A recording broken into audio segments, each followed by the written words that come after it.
Emily is beautiful and smart, she is our only daughter. We don't need a failed, ugly thing like you. Saying that, my parents, with my sister in tow, left our house, leaving behind me, just 14 years old at the time. Being explicitly told I was unwanted, tears overflowed. Always compared to my sister and deprived of love, as a child, I had no choice but to cling desperately to my parents to survive. But never did I imagine they would leave me behind and walk out. What was I to do now?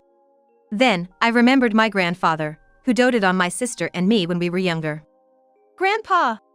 I was abandoned because I'm ugly. Help me! What are you talking about? Don't worry. Samantha, you're not ugly. Just you wait and see. Fast forward 6 years, and just as my grandfather said, I transformed so much that even my parents were shocked. I became the top model. And then, unbelievably, my parents started asking me for money. But I didn't cave in. I'm not the timid child I used to be. Because now, I have strong and important allies on my side. My name is Samantha. I just turned 20 this year. I have an older sister, Emily, who's 3 years my senior. I think we were close when we were younger. We wore matching clothes, walked hand in hand, and never really fought, always playing together as close sisters. Emily had a beautiful face, with fair skin, large double eyelids, and a straight nose. In contrast, I had a very ordinary, plain face. Moreover, while she was petite, I was tall. We were two completely different people. As she grew up, Emily became somewhat of a local celebrity, known for her beauty among neighbors and schoolmates. When she was 12, our parents, proud of their beautiful daughter, entered her into the national beauty contest, just out of curiosity. She didn't win the grand prize, but was awarded the runner-up. It was not Emily, but our parents who were over the moon. Wow, amazing, Emily. You could become a supermodel. Or maybe an actress. Thanks to Emily, we'll be rich, they exclaimed joyously. Of course, when Emily became the runner-up, I too jumped for joy with her. Big sis, you're amazing. Anyone can see how cute you are. I'm so proud of you. Thank you. Samantha, you're cute too. You're tall, you'd be more suited to modeling, she complimented me. I was truly happy to be praised by my sister. Emily then slowly started modeling. She wasn't in high demand immediately, but as a kid model, she got called for a few magazine shoots. As these days went by, my parents began to neglect me. Until then, I thought they were normal parents. They seemed to care for us both equally. But their attitude changed drastically after the beauty contest. I was aware of this change, even as a child. At mealtimes, delicious food was laid out in front of Emily's seat. In addition, Mom would calculate calories to ensure she didn't gain weight, planning a diet with her health in mind. But all I got was ramen noodles. Even during dining out or vacations, they would only take Emily, leaving me behind. Can you believe it? This situation, I mean. Back then, I was just a grade schooler. My mom always dressed in designer brands, and my dad drove a fancy imported car. Yet, in front of me, they'd say, "We don't have money for your food," or "We can't afford to take you on trips." They said, "Emily is going to be an actress or a model and take care of us in the future.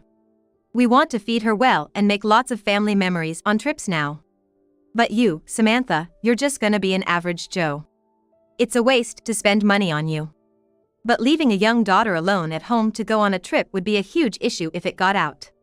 Not wanting my parents to get caught, they usually limited their trips to 1 or 2 nights, leaving me with some instant ramen and money for food. They never bought me clothes either. I always wore Emily's hand-me-downs. They always bought cute clothes for Emily. Emily, concerned for me, once said, "This dress looks better on you, Samantha, so I'll give it to you." It was a really cute dress, and I was over the moon. But when my dad found out I got the dress from Emily, he was furious. "Why are you wearing that dress? Did you steal it from your sister?" "Dad, no. I gave it to her." Emily quickly covered for me, but Dad's anger didn't subside. "That dress only suits Emily. It's a pity to see you wearing it. Give it back right now," he demanded. Suddenly being yelled at, I, still quite young, was terrified. But Emily stood up for me, saying, "I love Samantha. Don't talk to her like that." Okay, sorry, Emily dear, don't be mad," Dad said, apologizing only to Emily, never to me. Emily looked at Dad with contempt, but he seemed oblivious to it. After that incident, Emily tried to interact with me as little as possible in front of our parents. Maybe she felt responsible for getting me yelled at for giving me the dress. But despite such harsh discrimination in my childhood, I had happy moments. Dad was always late coming home from work, but Mom was a stay-at-home mom, always around. So, after my parents had gone to bed, Emily would sneak into my room at night. We'd chat and hang out, just like old times. Those moments with my favorite sister were precious to me. But then, there were times I'd call hellish. That was when Emily had piano lessons. Dad once said, if she's beautiful and can play piano, she'll be unbeatable, and made her take piano lessons.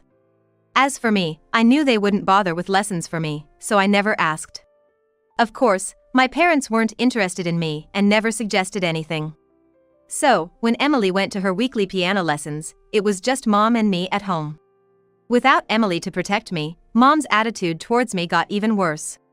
One day, she said, Emily is so cute, but you, Samantha, you just have such an average face. Huh?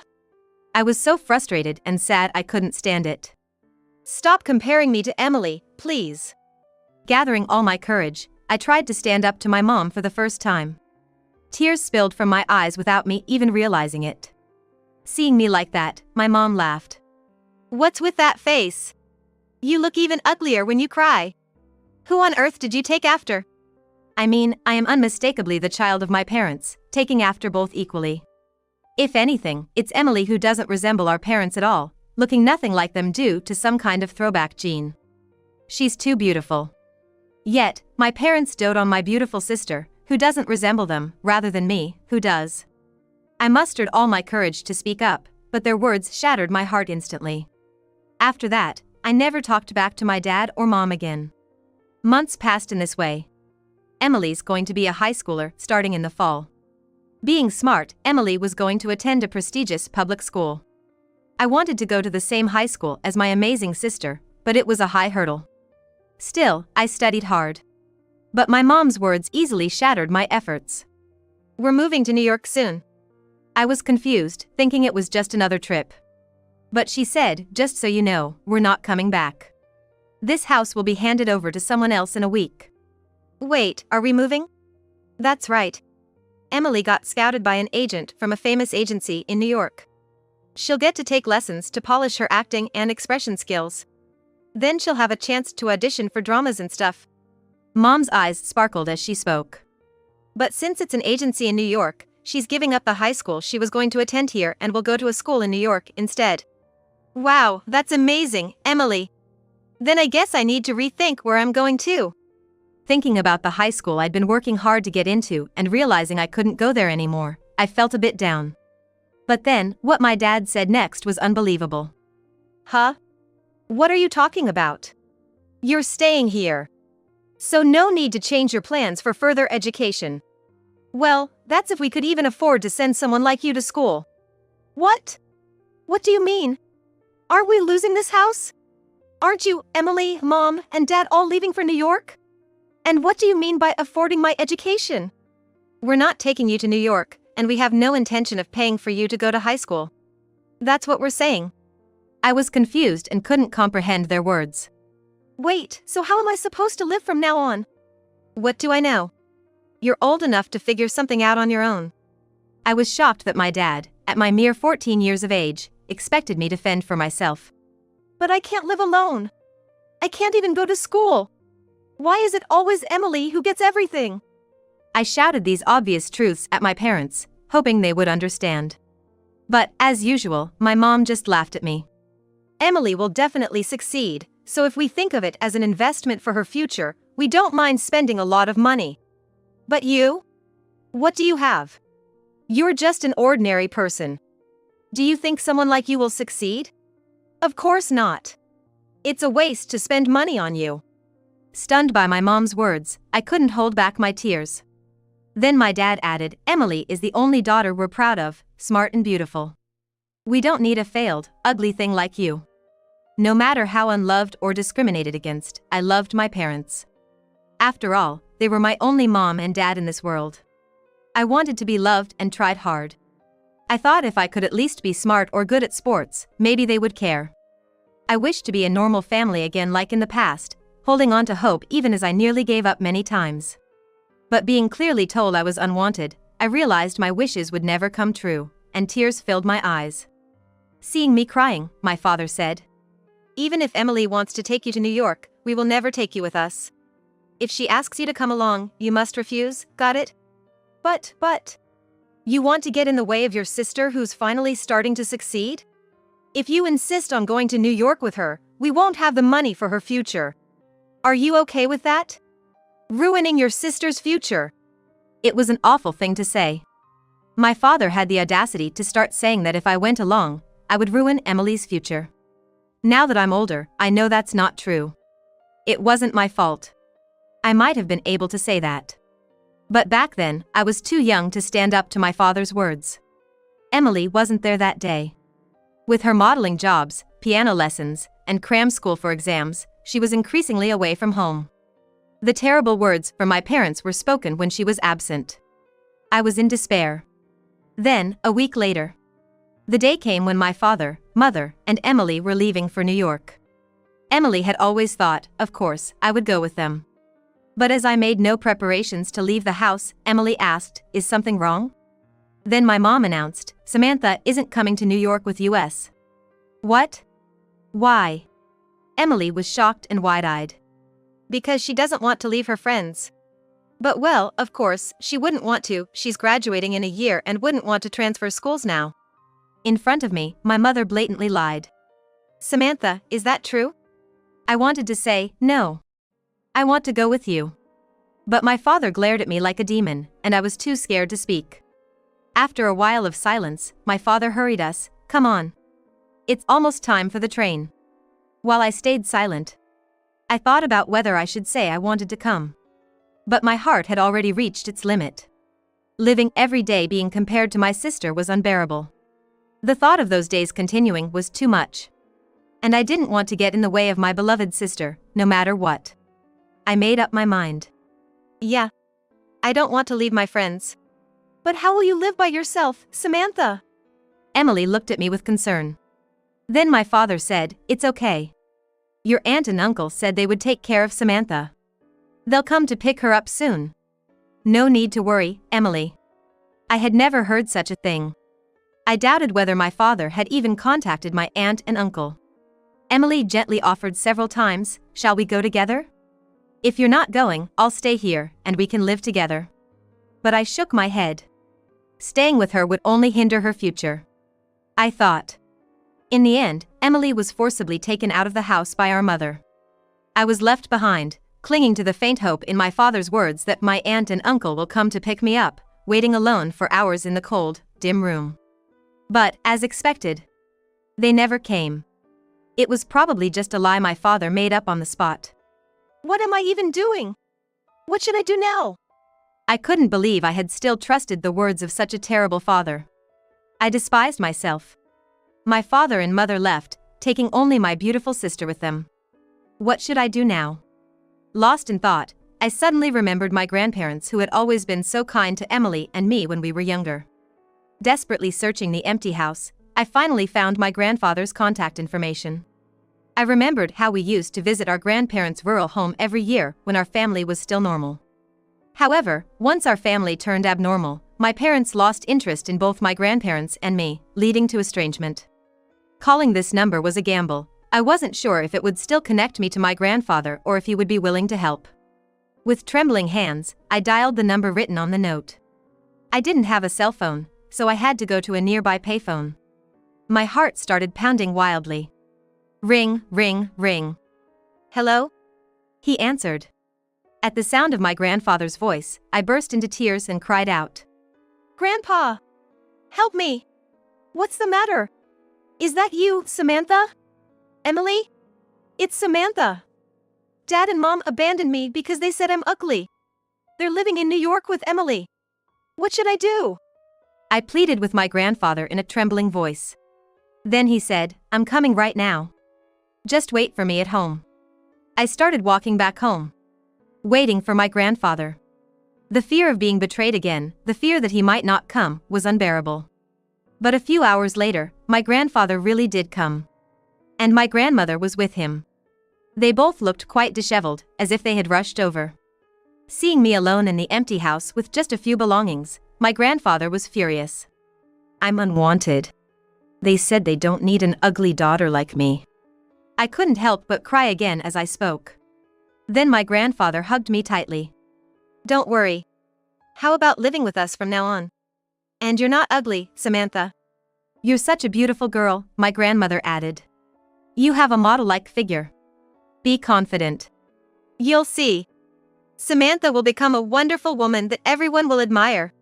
They held me until I calmed down. After that, I lived with my grandparents. When we got home, my grandfather immediately called my father, but he didn't answer despite numerous attempts. After about 10 tries, it seemed like my grandfather finally got through, but after the call, he was furious, saying, "I don't want anything to do with such a heartless man." I didn't know what they talked about, but I could guess it was probably about how they didn't need me or how important Emily was to them. But having my grandfather stand up for me brought some peace to my heart. No one had ever defended me against my parents before, and maybe that's why it felt so good. I had to transfer schools and couldn't attend the high school I wanted to, but living in a warm home where I was greeted with smiles and hot meals every day was blissful.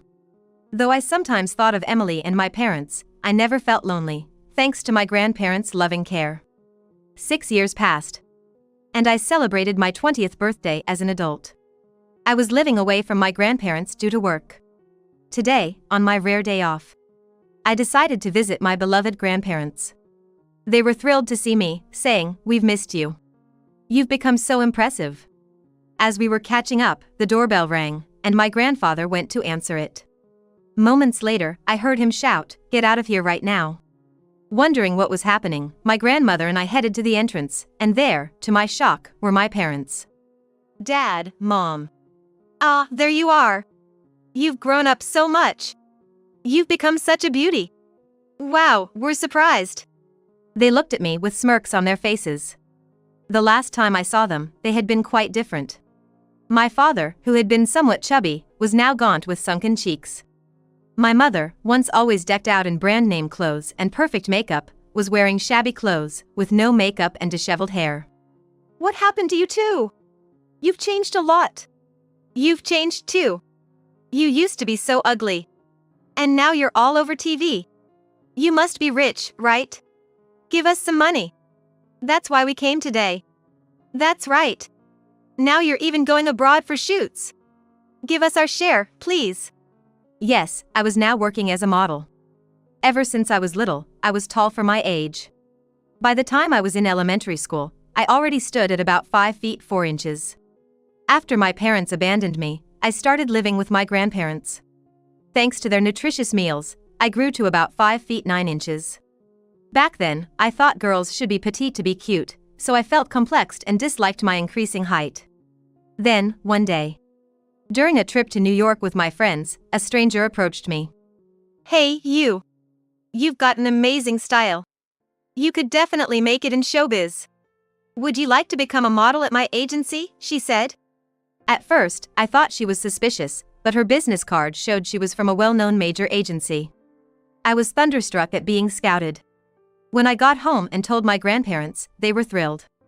"Didn't Grandpa tell you? Samantha, you're beautiful and have a great figure. You're Grandpa's pride and joy." And so, I left my grandparents to live in New York. Though it was sad to leave them, I worked hard, eager to show my beloved grandparents how well I was doing. My efforts paid off, and I became a sought-after model on TV. When my parents saw me on TV and realized I was successful, they came asking for money. "Are you kidding me? Is that all you have to say to your daughter after 6 years?" Grandpa scolded them before I could. But my dad wouldn't back down. "Emily's gone. She said she was leaving for a role in an overseas drama and hasn't been back for 2 years. We've tried contacting her numerous times, but no reply. And now, we've run through all the savings Emily made." Hearing this, I burst out laughing. "So you finally spent all my sister's savings?" "What are you laughing at?" my dad snapped. "Because Emily is right here. Long time no see, Mom, Dad." With that, Emily emerged from the back of the house. "Why are you here?" 6 years ago. When our parents took Emily and left. She worried about me constantly. Later, recalling the kindness of our grandparents, she wondered if I might turn to them for help and called Grandpa.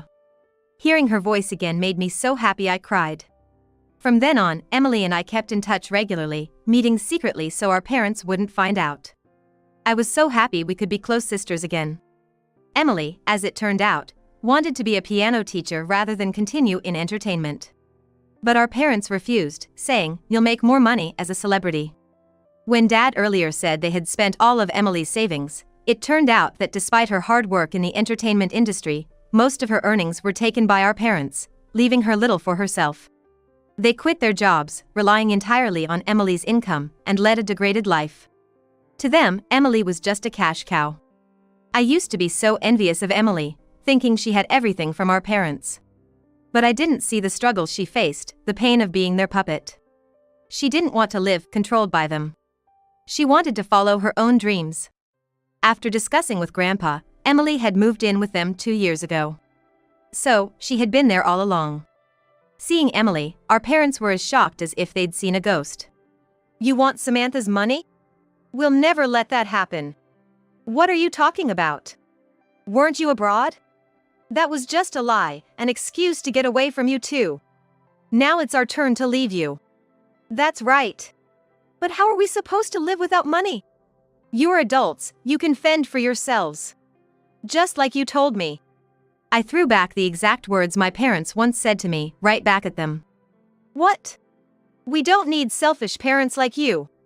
We have our loving grandparents, so please leave." Saying that, Emily and I forcibly kicked our parents out of the house. We looked at each other and laughed. After that, our parents tried to contact our grandparents many times, but they never responded. I don't know how Mom and Dad are living now. To us, they're just strangers, and we don't care. A year has passed since Emily and I turned our parents away. Emily became a piano teacher. She's fulfilling her dream, teaching piano to adorable kids. I've advanced even further in my career and will be walking the runway in an international fashion show next year. I've promised to invite my grandparents and Emily to the show. At my grandparents' house, there are lots of magazine cutouts and photo albums featuring me. Emily, my biggest fan, seems to collect every magazine I'm in. She even attends my autograph sessions. "Ah, you came again? It costs money and it's far. I'll sign for you when I come home." I say, but she insists, "It's okay. You are so busy, I want to see you at these events." For my kind and adorable sister and beloved grandparents, I want to keep shining as a successful model.